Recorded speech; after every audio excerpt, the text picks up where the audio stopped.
the first equation here is kind of like the ones that we've been working with. We have variables in a couple of different places. Actually, we have variables in 4 places in that equation, and they are on both sides of the equal sign.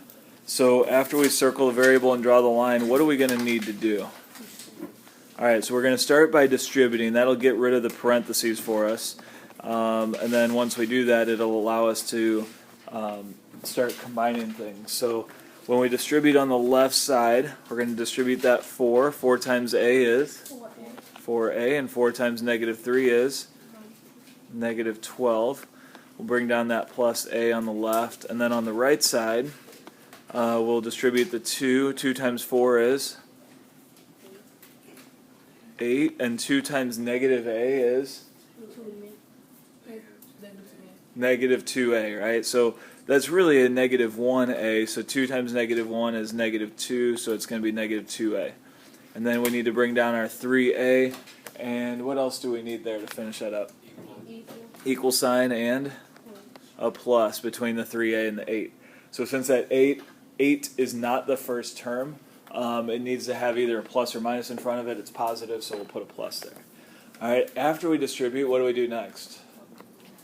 Combine like terms. All right, so we've got a 4a and a 1a. What's 4a plus 1a? 5a. And then can I combine this negative 12 with anything? No, so we'll just bring that down. And then on the other side, we have a 3a minus 2a is? Okay, it's a or 1a, and then the 8 here doesn't combine with anything, so we'll just bring that down, and we've got our equal sign. All right, now, we have both sides of the equal sign simplified, but we still have a's in 2 different places because they're on both sides, so I want to get rid of one of them. Which one do I want to get rid of? The 1a. How do I get rid of the 1a? All right, so we're going to subtract a from both sides, subtract 1a here, and those 1a's cancel, leaving 8 on the right. And on the left side, what's 5a minus 1a?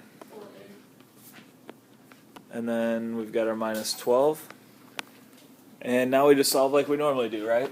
So we want to get that a by itself. How am I going to get the a by itself here? Okay, get rid of the 12 by adding 12. Those 12s cancel, leaving 4a. And on the right side, we get 20. And then divide by 4.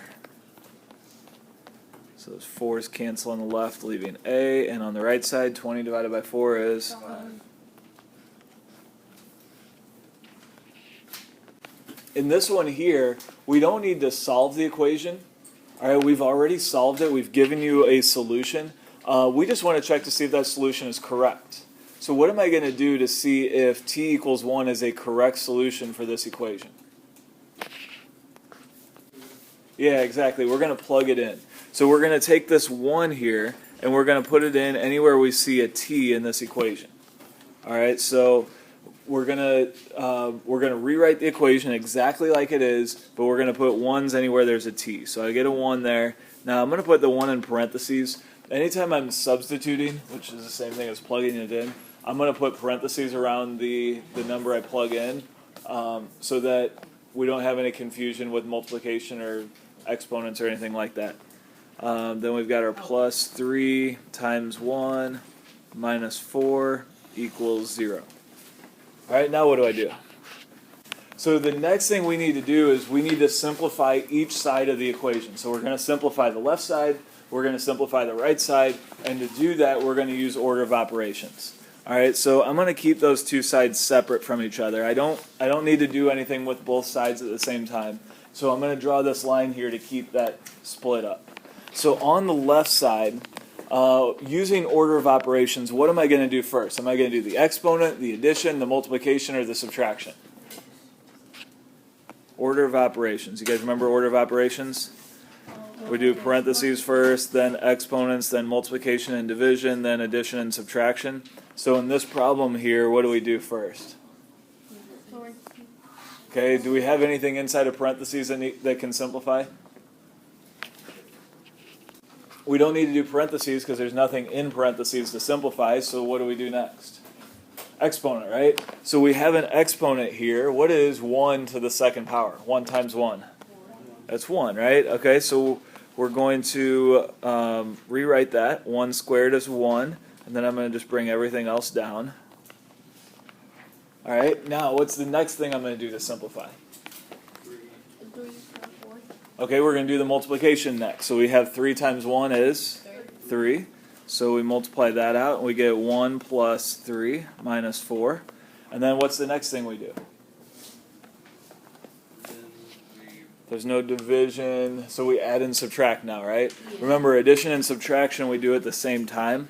So I'm going to add and subtract going from left to right. So I'm going to add 1 plus 3 first and get 4, and then 4 minus 4 is 0. Now I want you to notice that along the way here, I didn't have to bring down the 0. You can if you want each step, but you don't have to do the same thing on both sides of the equal sign. We just need to simplify each side. So once I've simplified it, I get 0 on the left, and I get 0 on the right. So what does that mean? That means it's the right answer, right? So since we get the same thing on both sides, this is a correct answer, so I'm going to put a check mark next to it. That check mark means that it's a correct answer. We confirm that by using substitution. Now, since this equation has a square in it, that means that it could have 2 answers. So we're going to check this one and see if this is a possible solution also. So we're going to do the same thing, but now we're plugging negative 4 in where the t is. So we're going to have negative 4 squared plus 3 times negative 4 minus 4 equals 0. And just like last time, we're going to simplify each side. Again, the 0 over here, we don't have to do anything with that. There's nothing to do to simplify it. So we're just going to have to do the left side. What do we do first over here? The exponent, the addition, multiplication, or subtraction?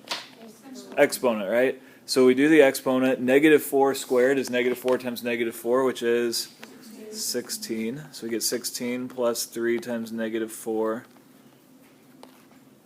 minus 4. After we do the exponent, then we're going to multiply. 3 times negative 4 is negative 12. So we have 16 plus negative 12. What's another way of writing that? Instead of writing plus negative 12, what could I do? Just minus 12, right? So if you add a negative number, it's the same thing as subtracting. We bring down our minus 4, and then we're going to add and subtract last. So we do 16 minus 12 is 4, and then 4 minus 4 is 0. So what does that mean? It is also a correct solution. So this equation has 2 solutions to it, and these are both of these solutions right here. Both of them work. All right, same thing in this equation. We have an equation that we don't need to solve. It's already been solved. We just want to check the solution and see if it is correct. So we're going to do the same thing. We're going to plug 4 in for a. So we're going to substitute.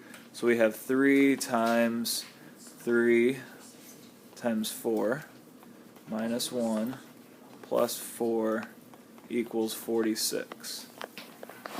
All right, so we just substitute 4 in where the a's are. Then we want to simplify each side. So I'm going to draw a line of equality. This line of equality is just keeping the left side separate from the right side. And so what do I do first over here using order of operations? We got to do what's in the parentheses first. And in the parentheses, I have 2 things. I have multiplication and subtraction. So within the parentheses, what should I do first? Multiply, right? So we're going to multiply first.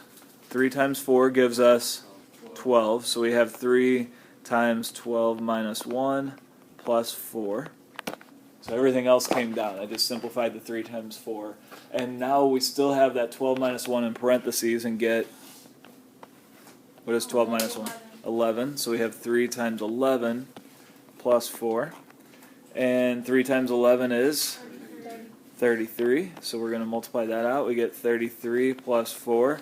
And 33 plus 4 is? 37. Okay, we got 37 here. We got 46 here. What does that mean? No. It is not a correct solution, so we're going to put a big X through it.